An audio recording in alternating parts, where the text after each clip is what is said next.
আসসালামু আলাইকুম। আজকে আমি তিলের পরোটা বানিয়ে দেখাবো। এই তিলের পরোটা খেতে খুবই মজার, খুবই ভালো লাগে খেতে। আশা করছি আপনাদের ভালো লাগবে। ভালো লাগলে লাইক কমেন্ট শেয়ার করে দিবেন। তাহলে চলুন দেখে নিই। প্রথমে একটা বোলের মধ্যে নিয়ে নিয়েছি আটা 1.5 কাপ। আটার পরিবর্তে ময়দাও নিতে পারবেন। আর দিয়ে দিচ্ছি স্বাদ মতো লবণ। আর এখানে নিয়েছি চিনি 2 চামচ।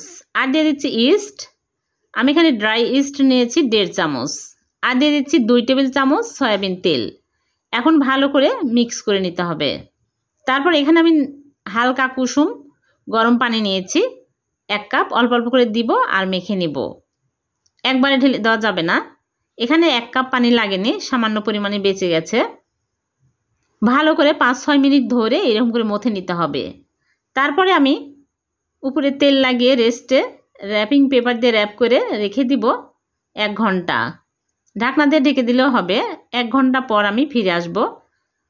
সেই ফাঁকে আমি ভিতরে পুরো রেডি করব। এজন্য একটা বাটিতে নিয়ে নিচ্ছি ময়দা 2 চামচ। আর দিয়ে দিচ্ছি তেল 2 টেবিল চামচ। আর স্বাদমতো লবণ। আর দিয়ে দিচ্ছি মরিচের গুঁড়া 1 চামচ। আর সাদা তিল দিয়ে দিচ্ছি 2 চামচ। এখন ভালো করে মিক্স করে নেব। মিক্স করা হয়ে গেলে বাটি এক সাইডে রেখে দিচ্ছি। আর এদিকে 1 ঘন্টা পর ফিরে আসলাম। ডোটা ফুলে ডবল হয়ে গেছে। এখন বাতাস বের করে দিব। তারপরে বল বানিয়ে আমি ফিরিতে নিয়ে বড় করে রুটি বেলে নেব। আর ফিরিতে তেল লাগিয়ে নিতে হবে, তাহলে বেলতে সুবিধা হবে। পাতলা করে আমি বড় করে রুটি বেলে নিচ্ছি। এইরকম করে বেলে নিয়েছি। এখন আমি ময়দার মিশ্রণগুলো এইরকম করে দিয়ে দিব। সমস্ত রুটি ছড়িয়ে দিব।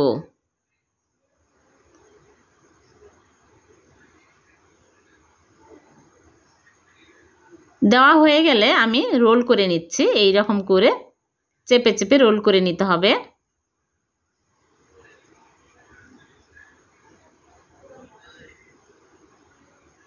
ভালো করে রোল করে নিয়েছি। এখন আমি একটা নাইফ দিয়ে আমি এই রকম করে পিস করে কেটে নিচ্ছি, বড় বড় পিস করে।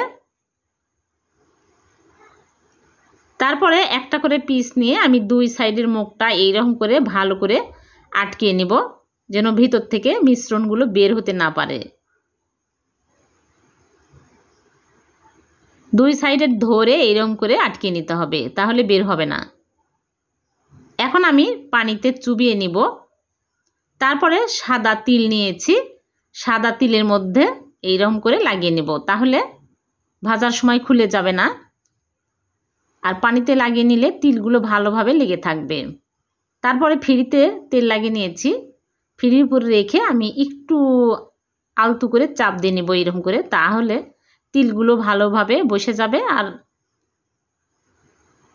রুটিও হয়ে যাবে। এইরকম করে সবগুলো পরোটা আমি বানিয়ে নিব।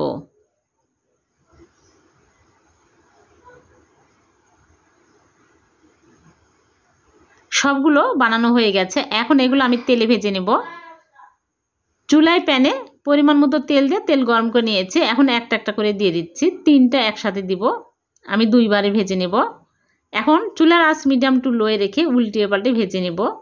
দেখুন ফুলে একদম বলের মতো হয়ে যাচ্ছে।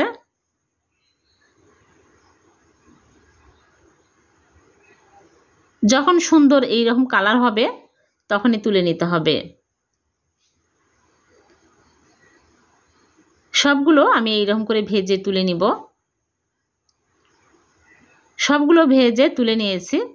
কত মজার হয়েছে দেখতে, খেতেও কিন্তু অনেক মজা। আপনারা একবার হলেও এই তিলের পরোটা বানিয়ে খেয়ে দেখবেন। একটা ভেঙে দেখাচ্ছি কতটা মজার হয়েছে। সকাল বিকালে চায়ের সাথে খেতে পারবেন, খুবই ভালো লাগে। বাচ্চাদের টিফিনও দেওয়া যাবে। ভালো লাগলে লাইক কমেন্ট শেয়ার করে দিবেন, অন্যকে দেখার সুযোগ করে দিবেন। আর এরকম নতুন নতুন রেসিপি পেতে চ্যানেলটিকে সাবস্ক্রাইব করে চ্যানেলের সাথে থাকবেন। পেজ থেকে দেখে থাকলে পেজটিকে ফলো দিয়ে রাখবেন। আবারও দেখা হবে এইরকম নতুন কোনো রেসিপিতে। সে পর্যন্ত ভালো থাকবেন। আল্লাহ হাফেজ।